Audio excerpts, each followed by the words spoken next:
दोस्तों ये बात समझ में नहीं आ रही है कि झारखंड में हेमंत सोरेन को ईडी पकड़ने पहुंची है या फिर ईडी को हेमंत सोरेन पकड़ रहे हैं। क्योंकि ईडी के खिलाफ जिस तरीके से हेमंत सोरेन ने मोर्चा खोल दिया है, शायद हो सकता है कि विपक्ष का कोई भी नेता अभी तक ईडी के खिलाफ ऐसे एक्शन ना ले पाया हो। ईडी के खिलाफ ऐसा एक्शन लिया गया था राजस्थान में, आपको याद होगा, जब ईडी के अधिकारियों को रंगे हाथ पकड़ा गया था। किसमें? पैसे लेते हुए रंगे हाथ पकड़ा, आरोप लगा था उनके ऊपर। किसने पकड़ा था राजस्थान में? तब गहलोत सरकार थी, उन्होंने कहीं ना कहीं कार्यवाही जो है करवा दी थी। और अब झारखंड से एक खबर आ रही है सामने कि हेमंत सोरेन ने एफआईआर दर्ज करवाई है ईडी के ऊपर, वो भी किस एक्ट में? SC/ST एक्ट में कार्यवाही जो है, एफआईआर जो है दर्ज करवाई है। दोस्तों क्या मामला है पूरा, इस खबर में आपको मैं बताऊंगी। नमस्कार, मेरा नाम है जयंती झा और आप देख रहे हैं देश नीति।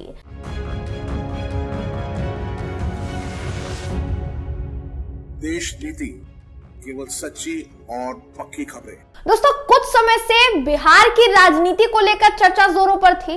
अब वो जो चर्चा है वो सीधे जा पहुंची है झारखंड।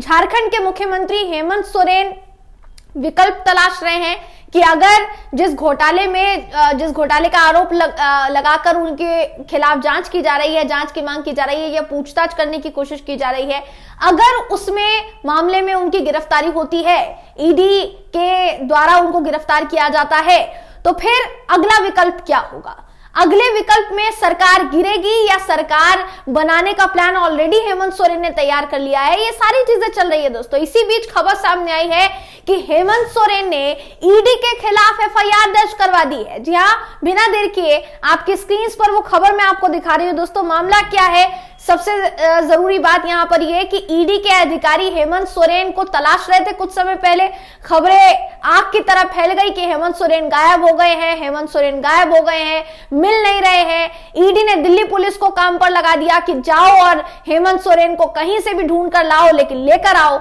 अब हेमंत सोरेन एकदम से सामने आ गए और एकदम से जब सामने आए हैं तो कभी ईडी को मेल लिख दे रहे हैं कि दुर्भावनापूर्ण कार्यवाही आप मुझ पर कर रहे हैं, तो कभी वो एफआईआर दर्ज करवा दे रहे हैं SC/ST एक्ट में। अभी फिलहाल जो मामला है वो क्या है? इस शिकायत में अधिकारियों पर आरोप लगाया गया है कि उन्होंने मीडिया को इस तलाशी अभियान की जानकारी पहले ही दे दी ताकि इस कार्यवाही से तमाशा बने और आम लोगों के बीच सीएम की प्रतिष्ठा को नुकसान पहुंचे। झारखंड के मुख्यमंत्री हेमंत सोरेन ने प्रवर्तन निदेशालय के अफसरों के खिलाफ SC/ST एक्ट के तहत मुकदमा दर्ज करवाया है। दोस्तों शिकायत दर्ज करवाई है। रांची पुलिस ने पुष्टि की है कि मुख्यमंत्री ने ईडी अफसरों के खिलाफ एफआईआर दर्ज कराने की शिकायत भेजी है। यह शिकायत धुरवा थाने में मिली है। इससे पहले बुधवार 31 जनवरी की दोपहर ईडी अधिकारियों की टीम मुख्यमंत्री आवास पर पहुंची थी। हेमंत सोरेन से एक मनी लॉन्ड्रिंग मामले में पूछताछ की जा रही है। वहीं उनकी पार्टी झारखंड मुक्ति मोर्चा का प्रदर्शन भी चल रहा है।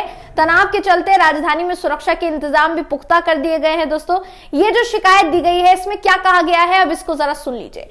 कहा गया है, देखिए, कि इसमें कुछ नाम बताए गए हैं अधिकारियों के। नाम क्या क्या है वो नाम बताती हूं आपको। उस नामों में है कपिल राज, देवव्रत झा, अनुपम कुमार, अमन पटेल और अन्य। रांची स्थित SC/ST पुलिस स्टेशन में भेजी गई शिकायत में यह लिखा है कि मैं जब रांची आया तो मीडिया के जरिए पता चला कि मुझे प्रताड़ित करने, मुझे और मेरी कम्युनिटी को बदनाम करने के लिए इन अधिकारियों ने नई दिल्ली स्थित झारखंड भवन और शांति निकेतन में सर्च ऑपरेशन किए। हेमंत सोरेन ने इसमें यह भी लिखा कि उनके आदिवासी समुदाय से होने के चलते स्थानीय मीडिया में उनके खिलाफ कार्यवाही की कवरेज डिजाइन की गई है। सीएम ने ईडी अधिकारियों पर यह भी आरोप लगाया कि उन्होंने एक मकसद के तहत दिल्ली में उनके परिसरों की तलाश ली। सोरेन के मुताबिक इस कार्यवाही को बिना नोटिस के अंजाम दिया गया है। शिकायत में यह भी लिखा है कि कार्यवाही के दौरान उनके वहां मौजूद होने के जरूरी नहीं समझा गया उनके वहां मौजूद होने को, बल्कि उस दिन 31 जनवरी और 29 जनवरी को उन्हें रांची में मौजूद रहने के लिए कहा गया था। अधिकारियों पर यह भी आरोप लगाया गया है दोस्तों इस चिट्ठी में कि उन्होंने मीडिया को इस तलाशी अभियान के बारे में पहले ही जानकारी दे दी ताकि मीडिया में हेमंत सोरेन को बदनाम किया जा सके और सीएम के तौर पर हेमंत सोरेन की छवि को धक्का लग सके या हेमंत सोरेन की प्रतिष्ठा को नुकसान पहुंच सके। वो ये भी कहते हैं कि दिल्ली स्थित उनके निवास से मिली BMW कार उनकी नहीं है, लेकिन यह जानकारी इस तरीके से फैलाई गई जिससे लगे कि इस महंगी गाड़ी के मालिक वही हैं। सीएम ने ईडी पर यह भी आरोप लगाया कि एजेंसी ने उनके खिलाफ चुनिंदा जानकारियां ही लीक की। इनमें 36 लाख रुपए की नकदी मिलने वाली जानकारी भी शामिल है। सोरेन ने पुलिस को बताया है कि इस कैश से भी उनका कोई संबंध नहीं है। सीएम ने यह भी कहा कि ईडी के इन अधिकारियों में से कोई भी अनुसूचित जाति या अनुसूचित जनजाति से नहीं आता और उन्होंने लोगों के बीच उनकी छवि खराब करने के मकसद से कार्यवाहियां की हैं। उनके खिलाफ दिए गए सबूत झूठे हैं और इन अधिकारियों द्वारा गढ़े गए हैं।